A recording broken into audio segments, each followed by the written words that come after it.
الفاتحة رسول الله صلى الله عليه وسلم ثم إلى أرواح آبائه وإخوانه من الأنبياء والمرسلين والصحابة أجمعين والتابعين لهم بإحسان إلى يوم الدين ثم إلى أرواح آبائنا أمهاتنا أجدادنا وجداتنا ومشايخنا ومعلمينا في الدين ولجميع المسلمين والمسلمات والمؤمنين والمؤمنات وشيخنا مربي أرواحنا يحيي الدين من جهد الخير وشيخنا مربي أرواحنا الحبيب علي بن الحبيب عبد الرحمن السقاف وأصولهما وفرائهما وذوي الحقوق عليهم أجمعين إن الله يتغشاهم بالرحمة والمغفرة إن الله يغفر لهم ويرحمهم ويعلي درجاتهم في الجنة يعيد علينا من بركاتهم وأسرارهم وأنوارهم وعلومهم ونفحاتهم وكراماتهم وإمدادهم في الدين والدنيا والآخرة.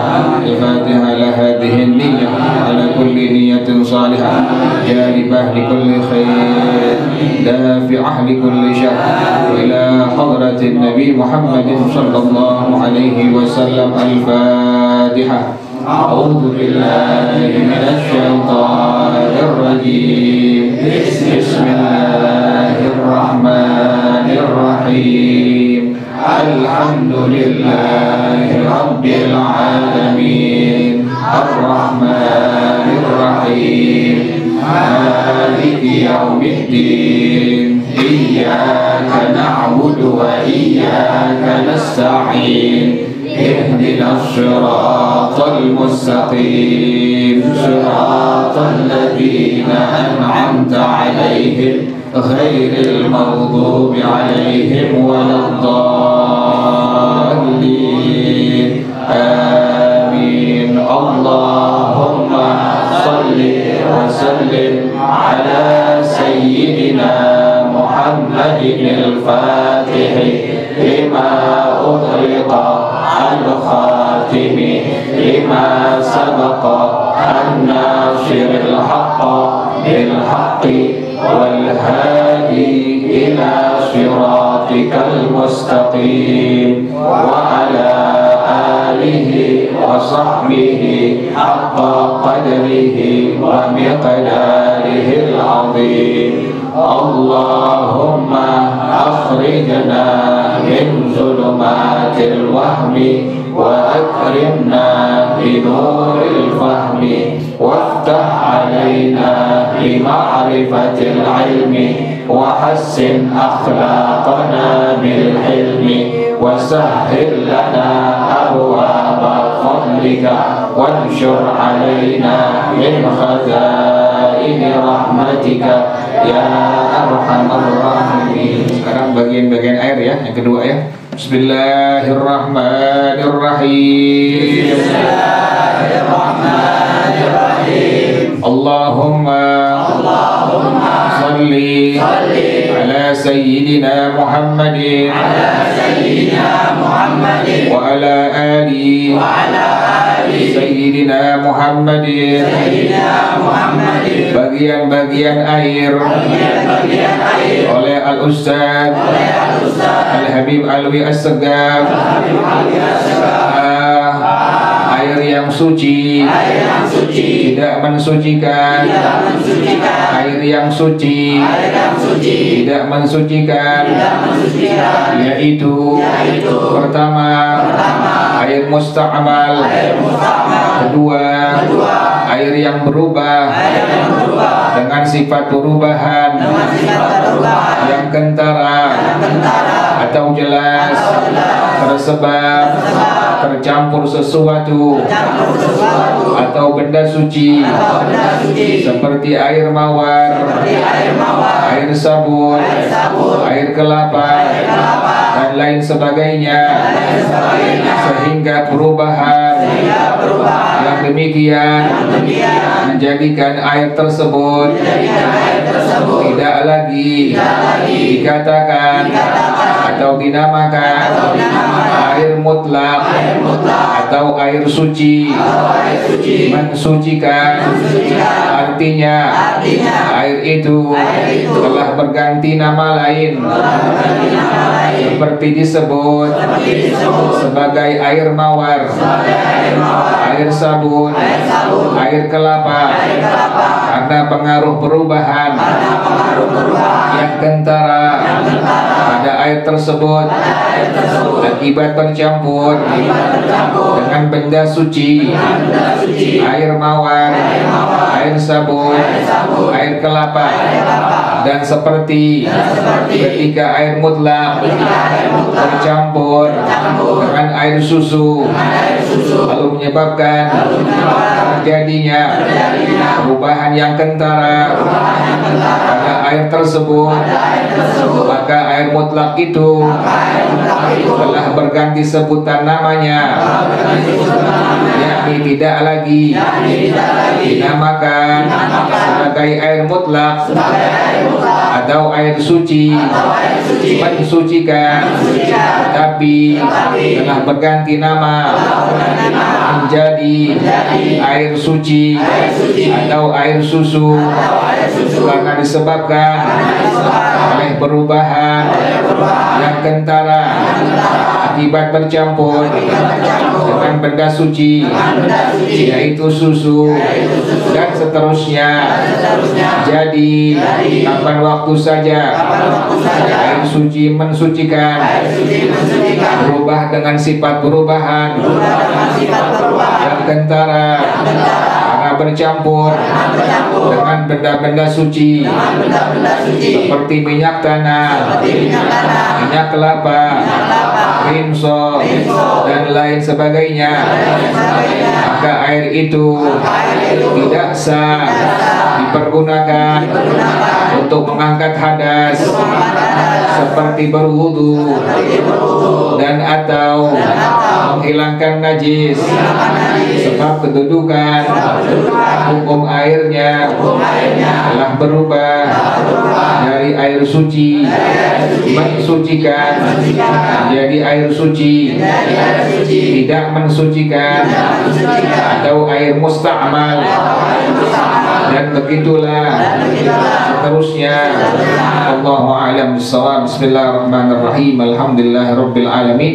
Wassalatu wassalamu ala asyrafil anbiya'i wal mursalin wa ala alihi wa sahbihi ajma'in. Qala Syekhul Imam wal Muallif hafizahullah wa ala man naf'a bihi wa ibarakati ulumihi wa bikum fid dharain amin. Qala radhiyallahu ta'ala ankum. Bismillahirrahmanirrahim.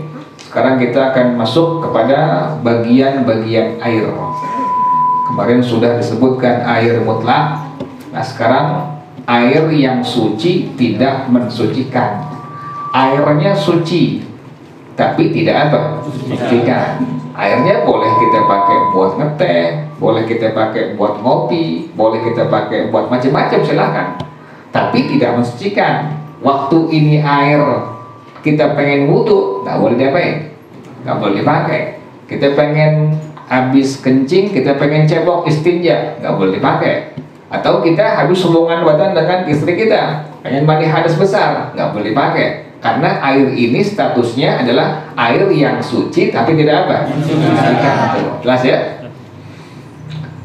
Nah, maka pengarang Al-Ustaz Al-Habib Al-Segab Habibullah, dia mengatakan air yang suci tidak mensucikan, yaitu pertama air musta'mal. Ya kemarin tuh kita wudu basuh muka kita, selama air itu belum keluar dari muka kita, maka air itu hukumnya masih air yang suci mensucikan. Tetapi kalau seandainya itu air udah netes, artinya udah keluar dari mana? Muka kita. Kemudian kita punya ember. Embernya kemarin ukurannya kurang dari 2 kula, nggak mencapai 216 liter. Maka ini air yang di ember, karena tadi kita wudhu air netes, jatuh di ember yang kita punya, airnya kurang dari 2 kula, air yang di ember statusnya sudah berubah namanya menjadi air apa? Musta'mal. Nah, air musta'mal inilah yang disebut dengan air suci tidak apa? Mensucikan tuh. Kemudian kita kencing. Kita kencing kan pengen apa tuh? Pengen cebok. Nah, air ini yang di bak tadi, di ember tadi yang kita punya sudah berubah tadi statusnya menjadi apa? Mustakmal, suci tapi tidak apa? Boleh kan dipakai buat cebok? Nah, boleh tuh, ingetin tuh. Itu contoh yang paling gampang. Atau kita mandi hadas. Kita punya bak mandi, kita punya kolam kurang dari 2 kula. Ini kebiasaan nih. Makanya lebih aman ente, aneh sama. Mandi hadasnya jangan lewat bak mandi, karena kita khawatir bak mandi yang kita punya, ember yang kita punya ukurannya nggak mencapai berapa? 2 kula. Kita mandi hadas nih dari ember, dari bak mandi. Embernya kecil, bak mandinya kecil, mini lagi segini, kecil banget.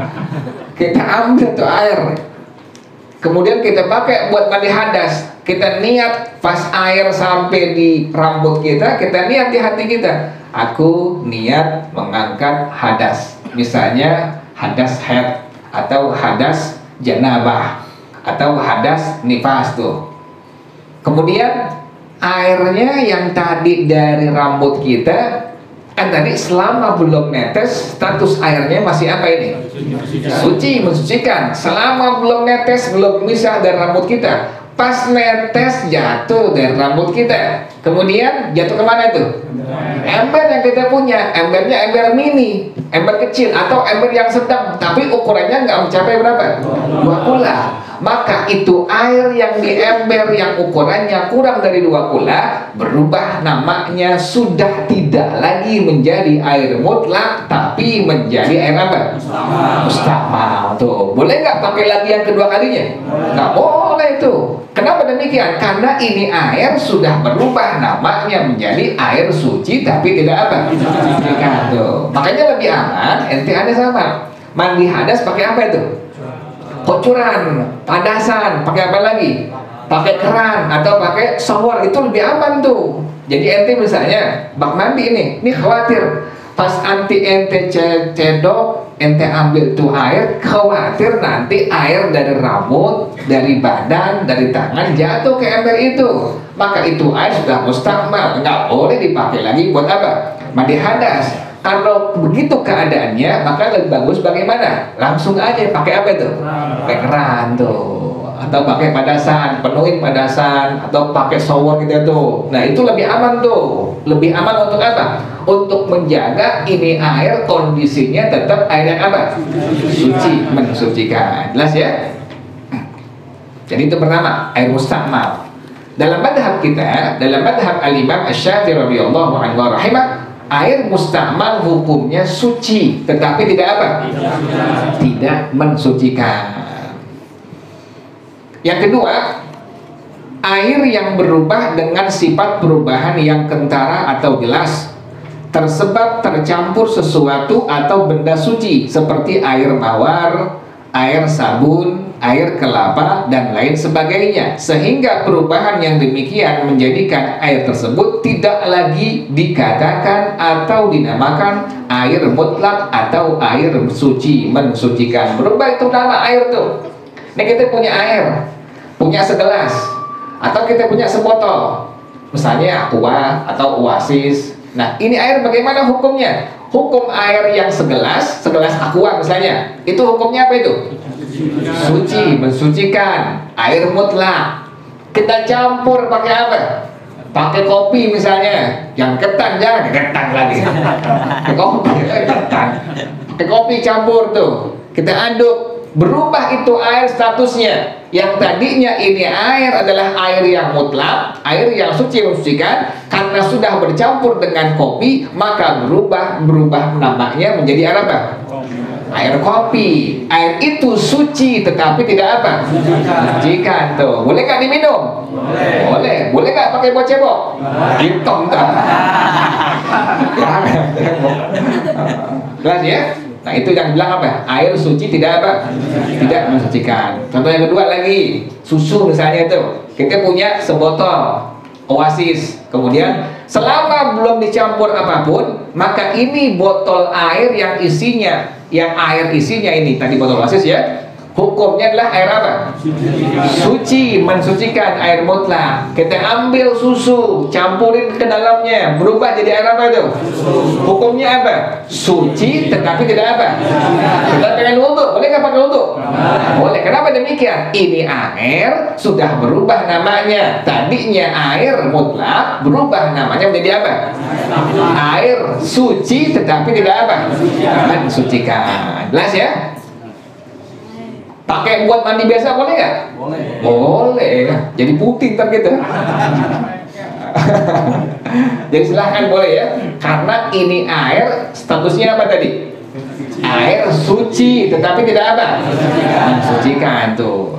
Nggak boleh pakai buat cebok, nggak boleh pakai buat wudu, nggak boleh pakai buat mandi hadas, nggak boleh. Artinya nggak boleh pakai buat toharoh, pakai bersuci nggak boleh. Tapi di luar bersuci silahkan diperbolehkan. Jadi air susu adalah air yang suci, tetapi tidak apa? Mensucikan. Sabun, nah ini lagi masalah ini, sabun nih. Kita punya bak mandi nih, kita punya bak mandi, kemudian kita mandi, kan suka kadang-kadang nyiprat tuh sabun yang kita pakai di badan, sampo yang dipakai di rambut. Kadang-kadang suka apa tuh? Nyiprat, jatuh di bak mandi yang kita punya. Kita lihat, ini air yang tadinya mutlak, suci mensucikan, kita lihat kok jadi air apa? Jadi air sabun. Kok banyak sabunnya, banyak samponya. Nah, kalau sudah demikian, maka ini air yang tadinya adalah air suci mensucikan atau air mutlak, berubah namanya menjadi air apa tuh? Suci, tetapi tidak apa? Kenapa demikian? Airnya sudah berganti nama menjadi air apa? Air sabun tuh. Jelas ya? Makanya nanti kalau ente punya bak mandi, punya ember, lihat dulu tuh. Ente pas mandi, kira-kira ada sabun jatuh di situ atau sampo, lihat dulu. Kalau ada, maka ini air suci, tetapi tidak mensucikan. Pas ente kencing, jangan diapain?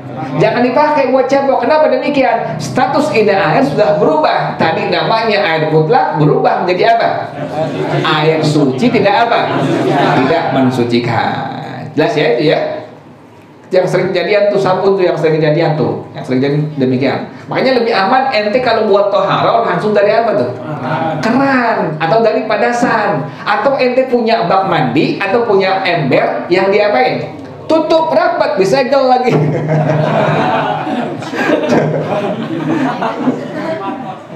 Jelas ya? Jadi kalau seandainya memang ente pengen juga nyimpen air di bak mandi, di ember, silahkan, tapi diapain? Tutup. Kenapa demikian tutup? Ini air yang mutlak, ini air yang suci apa? Mensucikan tuh. Nah, hukumnya bagaimana? Hukum tadi tuh boleh pakai buat wudu, boleh pakai buat cebok, boleh pakai buat mandi hadas tuh. Jelas ya kayak begitu ya. Nah. Artinya air itu telah berganti nama lain seperti disebut sebagai air mawar, air sabun, air kelapa.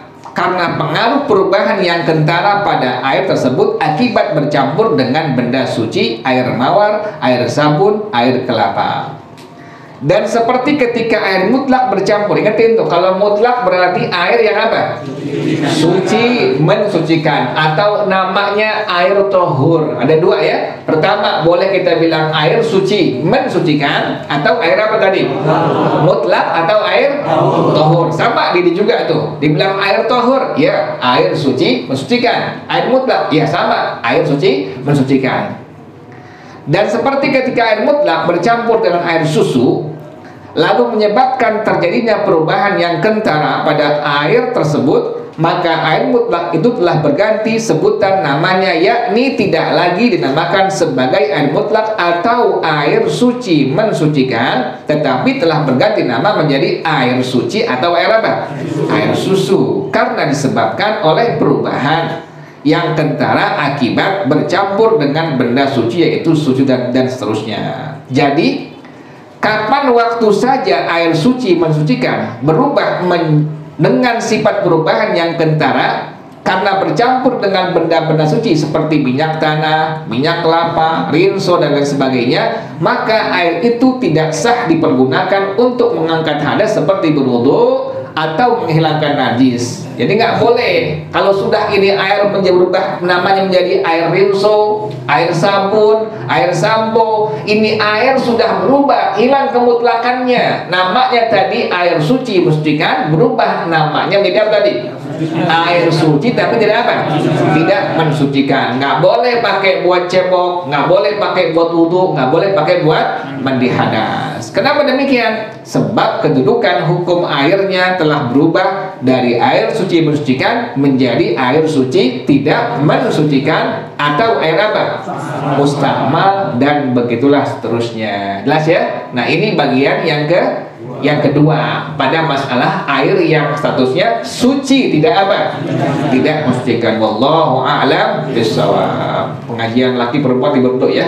Al-Fatihah. A'udzu billahi minasyaitonir rajim. Bismillahirrahmanirrahim. Alhamdulillahirabbil alamin. Arrahmanir rahim. Maliki yaumiddin. Iyyaka na'budu wa iyyaka nasta'in. Ihdinas shiratal mustaqim. Shiratal ladzina an'amta 'alaihim ghairil maghdubi 'alaihim waladdallin. Ilahi bijahil anbiya wal malaika wa bil awliya wa nabil ijabati ilahi tawassalna bi qur'anikal karim tunawwir basirati wa sam'i wa mukanati wa tulhimuni rushdi wa tarzuquni ilmal yaqini tuwaffiqani li husni ibadati bi asma'ikal husna tajudu bi taubatin nasuhi taghfiru li dhunubi wa zallati wa tanzuruni fi kulli hali wa lamhatin tunajji biha min hawli yaumil qiyamati wa bil mustafa rasul tashrahu li sadri tuyassiru li amri wa takshifu kurbati wa bil anbiya'i wal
سمعت فاردده إلي عند حاجتي إليه وصلى الله على سيدنا محمد وعلى آله وصحبه وسلم والحمد لله رب العالمين سبحانك اللهم وبحمدك أشهد أن لا إله إلا أنت أستغفرك وأتوب إليك الحمد لله على نعم الله الحمد لله على بركات الله الحمد لله حمدا يوافي نعمه ويكافئ مزيدا والحمد لله رب العالمين يا رسول الله سلام عليك يا رفيع الشأن والدرج يا رسول الله سلام عليك يا رفيع الشأن والدرج يا رسول الله سلام عليك يا رفيع الشأن والدرج اللهم صل وسلم وبارك عليه وعلى آله. السلام عليكم ورحمة الله وبركاته.